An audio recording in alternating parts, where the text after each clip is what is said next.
प्रभु यीशु मसीह के नाम में आपको अनुग्रह और शांति मिलता रहे। उत्पत्ति 2 अध्याय 7 पद में लिखा है, तब यहोवा परमेश्वर ने आदम को भूमि की मिट्टी से रचा और उसके नथनों में जीवन का श्वास फूंक दिया और आदम जीवित प्राणी बन गया।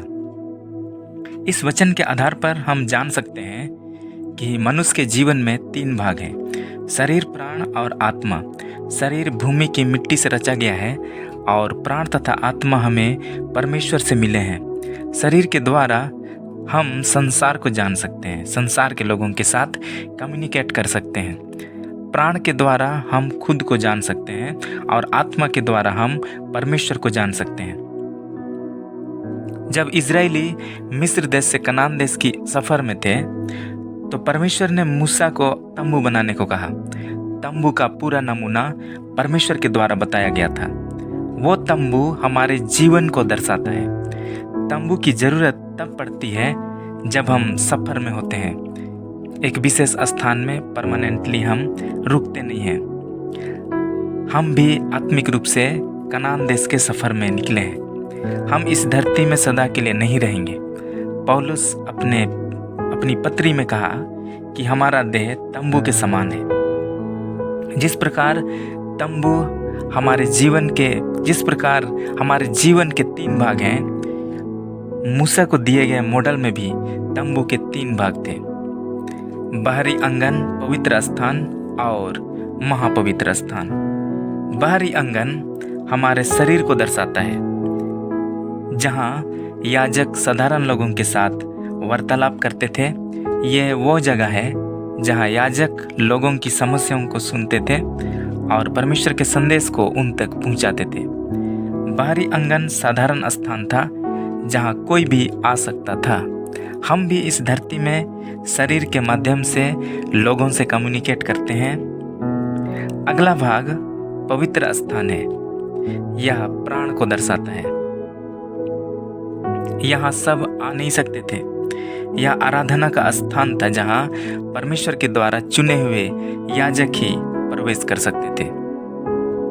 इब्रानियों 9 अध्याय और उसका 1 से लेकर के 2 पद में लिखा है, उस पहली वाचा में भी सेवा के नियम थे और ऐसा पवित्र स्थान था जो इस जगत का था, क्योंकि एक तंबू बनाया गया। पहले तंबू में दीवट और मेज और भेंट की रोटियां थी और वह पवित्र स्थान कहलाता है। पहला पतरस 2 अध्याय 9 पद में लिखा है, पर तुम एक चुना हुआ वंश और राजपदधारी याजकों का समाज हो। इस मसीह के आने के बाद हम सब याजक बन गए। हमें अपने प्राण के द्वारा परमेश्वर को आराधना करना है। जिस प्रकार याजक लोग दिया को कभी बुझने नहीं देते थे, उसमें कुटा हुआ जैतून का तेल डालते थे, हमारा भी दिया जलते रहना है। तेल पवित्र आत्मा है, दिया परमेश्वर का वचन है। इसे अपना प्राण अर्थात मन में रखना है। रोमियो 12 अध्याय 1 से 2 पद में लिखा है, इसलिए हे भाइयों, मैं तुमसे परमेश्वर की दया स्मरण दिलाकर विनती करता हूँ कि अपने शरीरों को जीवित और पवित्र और परमेश्वर को भावता हुआ बलिदान करके चढ़ाओ। यही तुम्हारी आत्मिक सेवा है।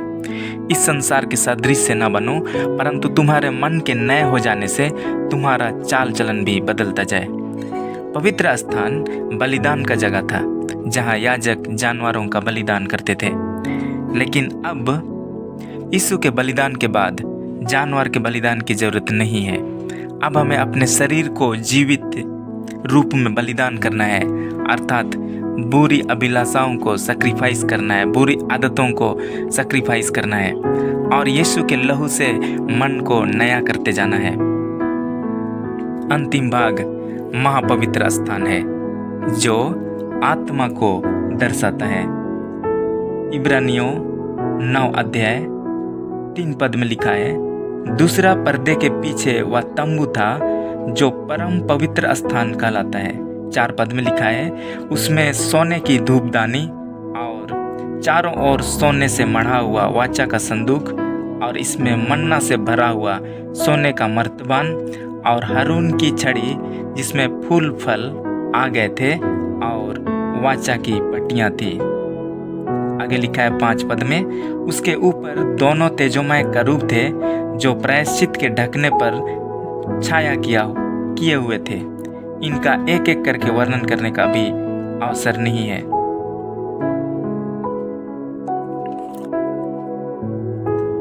जो महापवित्र स्थान है वो परमेश्वर का जगह है।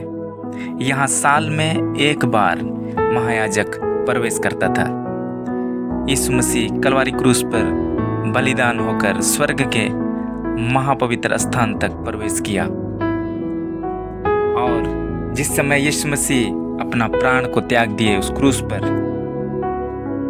तब मंदिर का जो पर्दा था, जो महापवित्र स्थान और पवित्र स्थान को अलग करता था, वो ऊपर से नीचे तक फट गया। यीशु मसीह स्वर्ग के उस महापवित्र स्थान तक प्रवेश किया और हमारे आत्मा में जगह बना लिया। उसने हमारी आत्मा को अपना लिया। महापवित्र स्थान में बिना दिया जलाए परमेश्वर की रोशनी से हर समय प्रज्वलित रहता था। मेरे प्रिय मित्र, हमारा काम प्राण और शरीर में है। आत्मा परमेश्वर का जगह है। आत्मा के द्वारा हम परमेश्वर को जान सकते हैं। हमें अपनी इच्छा, भावनाओं, बुद्धि को परमेश्वर की अगुवाई में ले चलना है। अगर हम ऐसा करते हैं तो परमेश्वर हमारे आत्मा को अपने प्रकाश से भर देगा। हमारे जीवन में उसकी उपस्थिति होगी। परमेश्वर हमें बहुत से आशीष देने पाए।